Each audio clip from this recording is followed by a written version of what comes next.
गोपाल नंदीपुर गांव का निवासी था।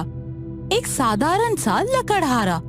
दिन भर जंगल में लकड़ी काटता और उनको बेचकर अपना और अपनी बीवी का पेट पालता। उसकी बीवी धनु एक बकरी पाली हुई थी। धनु उसकी बड़ा ख्याल रखती थी। उस दिन मूसलाधार बारिश दिन और रात भर हो रही थी। अपनी टूटी झोपड़ी में गोपाल, उसकी बीवी धनु और उनकी बकरी एक कोने में सिमटे बैठे थे। बारिश की धार झोपड़ी के अंदर घुस रही थी, क्योंकि झोपड़ी की हालत बड़ी नाजुक सी थी।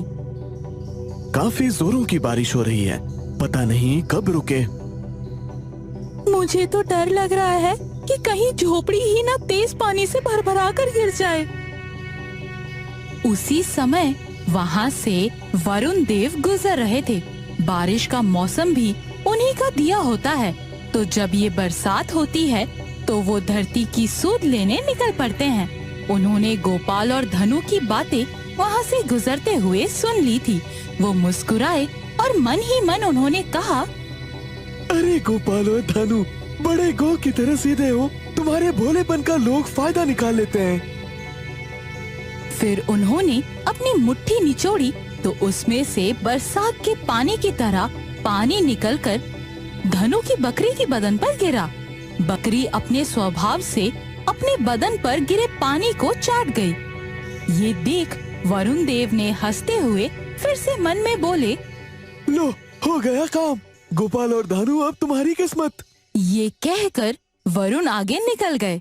देर रात बारिश थम गई। आज कोई सूखी लकड़ी नहीं मिलेगी। आज हमें रोटी नहीं मिलने वाली। ठीक है, पानी पीकर सो जाएंगे, लेकिन अपनी बकरी भी तो भूखी रह जाएगी। फिर वो अपनी बीवी से बोला, धानु, आज जंगल में लकड़ी काटने जाना बेकार है।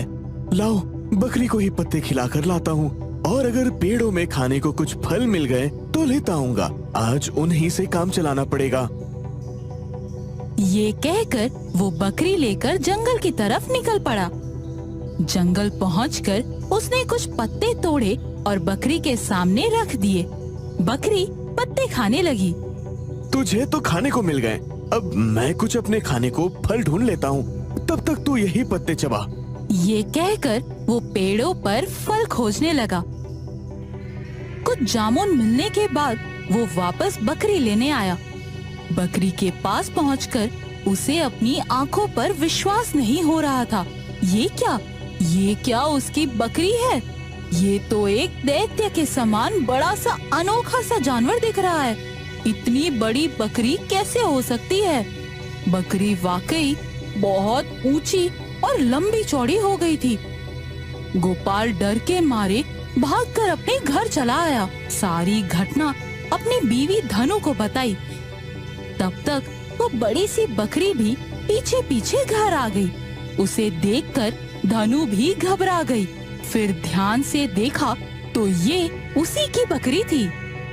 ये तो अपनी बकरी है, लेकिन बड़ी कैसे हो गई? जो भी हो, इसे अपने साथ ही रखूंगी। इसे मैं छोड़ नहीं सकती। तब तक बकरी सर झुकाकर झोपड़ी के अंदर घुस चुकी थी। उसका बदन और सर झोपड़ी के छत को छू रहा था। तभी बकरी ने लीड कर दी। धनु ने ध्यान से देखा तो वो बकरी के साधारण लीड जैसे नहीं थे। वो शीशे जैसे छोटे छोटे दाने के थे। धनु ने गोपाल से कहा, अरे देखो, मेरी दैत्य जैसी बकरी शीशे जैसी लीड कर रही है। तुम इसे ही कस्बे के बाजार में बेच दो।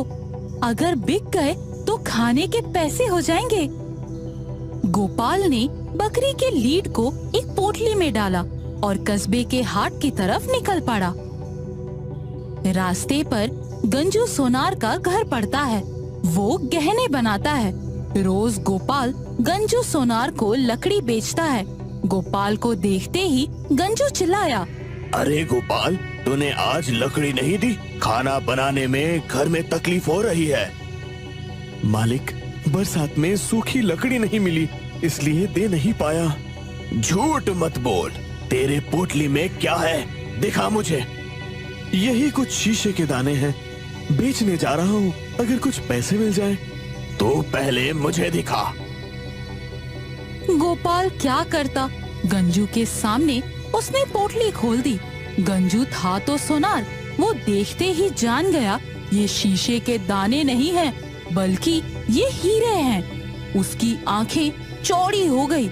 उसने शातिर लोगों की तरह बोला, तू चोरी करता है? अभी तुझे पकड़वाता हूँ, नहीं तो बता सच बात क्या है। मन मारकर गोपाल ने सारी बातें गंजू को बता दी। चल तेरी बकरी देखता हूँ, मैं उसे खरीद लूंगा, बदले में मैं तुझे 2 गुना कीमत दूंगा। गोपाल के घर आकर उतनी बड़ी बकरी देखकर उससे रहा नहीं गया। वो बोल पड़ा, अरे ये मेरे हीरो का कारखाना है, ये हीरो की लीड करता रहेगा और मैं दुनिया का सबसे अमीर आदमी बन जाऊंगा। ये कहकर वो बकरी के गले में बंधी रस्सी को खींचकर ले जाने लगा। बकरी ने अपनी बहुत बड़ी सींग उसे दे मारी। वो बहुत दूर जा गिरा और उस चोट से वो अपनी याददाश्त हमेशा के लिए खो बैठा। गोपाल और धनु समझ चुके थे कि बकरी का लीड शीशे नहीं बल्कि असली हीरे हैं। आज भी वो बड़ी सी बकरी गोपाल और धनु के पास है। बकरी के लीड के हीरो से वो दोनों आज भी जरूरतमंद लोगों की भलाई में जुटे हुए हैं। वरुण देव आज भी मन ही मन कहते हैं, सही लोगों को ही सही चीज दी है मैंने। 5 साल पहले की बात है। मैं वॉचमैन की नौकरी करता था। मेरी ड्यूटी सिटी मार्केट में लगी थी। मेरी ड्यूटी का टाइमिंग रात 8 बजे से सुबह 8 बजे का था। एक रात अचानक ऐसी घटना घटी जिसकी वजह से मैंने मेरी नौकरी छोड़ दी। उस वक्त जनवरी महीने के आखिर के दिन चल रहे थे। मैं अपनी ड्यूटी पे था। रात के 2 बज गए थे। मुझे नींद आ गई। फिर अचानक 2:30 बजे के करीब एक कार की आवाज से मेरी आंख खुली। मैंने देखा कि एक पुरानी मॉडल की कार कुछ दूरी से आ रही है। मैं एकदम चौकन्ना होकर मेरी बंदूक लेकर बैठ गया। जब वो कार मेरे पास आई तो मैंने ध्यान से देखा कि एक आदमी हैट और कोट पहने गाड़ी चला रहा है। उसकी हेड का आगे का हिस्सा काफी नीचे था, जिसकी वजह से उस आदमी की आंखें नहीं दिख रही थी। उस कार में और कोई नहीं बैठा था, सिर्फ वो अकेला ही था। थोड़ी दूर जाकर उस आदमी ने गाड़ी रोक दी और मेरी तरफ देखकर मुझे अपने हाथ से मुझे अपनी तरफ बुलाने का इशारा किया। जैसे ही मैं उस आदमी के करीब गया तो अचानक वो आदमी का कद बड़ा होने लगा और कुछ ही सेकंड्स में उस आदमी का कद दुकान की छतों से भी कई फुट ज्यादा बड़ा हो गया। और अचानक उस आदमी ने अपनी गर्दन पलटकर मुझे देखा। डर के मारे मेरी जान निकल रही थी। मुझे ऐसा लगा कि अब मेरी मौत पक्की है। मेरे हाथ पांव ठंडे पड़ गए थे। उसने मेरी तरफ देखा। उसकी आंखें बिल्कुल सफेद थी। मैं जोर से चिल्लाया और तुरंत पास वाली गली में भागा। उसने अपना हाथ मेरे कंधों की तरफ बढ़ाया। मैंने पूरी कोशिश की वहां से तेजी से भागने के लिए। मुझे पीछे से कोई खूंखार जानवर के दहाड़ने की आवाज आ रही थी। एक बार तो ऐसी आवाज आई कि तुम्हारे पैसे गिर गए हैं, आओ ले लो और चले जाओ। लेकिन मुझे पता था कि ये सब धोखा है। मैं गलियों में भागता रहा। आखिर कुछ मिनट बाद मैं अपने घर के दरवाजे पर पहुंचा और मैंने जोर जोर से दरवाजा खटखटाया और बचाओ बचाओ की आवाज लगाई। मेरे दिमाग में एक ही चीज चल रही थी कि अगर वो खूंखार चीज मेरे पीछे आई तो बहुत से लोगों को देखकर भाग जाएगी। मेरी कोशिश जाया नहीं गई। मोहल्ले के काफी लोग अपने घरों से बाहर आ गए। मेरी बीवी ने दरवाजा खोला। मैं घर के अंदर एकदम से गिर पड़ा। लोगों ने मुझे उठाया और बिस्तर पे लाए। मैं जैसे पागल होकर डर के मारे बोल रहा था कि दरवाजा बंद कर दो। फिर जल्दी से घर का दरवाजा बंद कर दिया गया। फिर मुझे गर्मा गर्म चाय पिलाई गई। कुछ देर बाद मेरी तबीयत नॉर्मल हुई तो मैंने लोगों को वो सारा किस्सा सुनाया। सारे लोग मेरे मुंह तरफ देखते रह गए। फिर कुछ देर बाद सारे लोग अपने अपने घर चले गए। मैंने ऊपर वाले का शुक्रिया अदा किया और सो गया। उस दिन के बाद मैंने वो नौकरी छोड़ दी।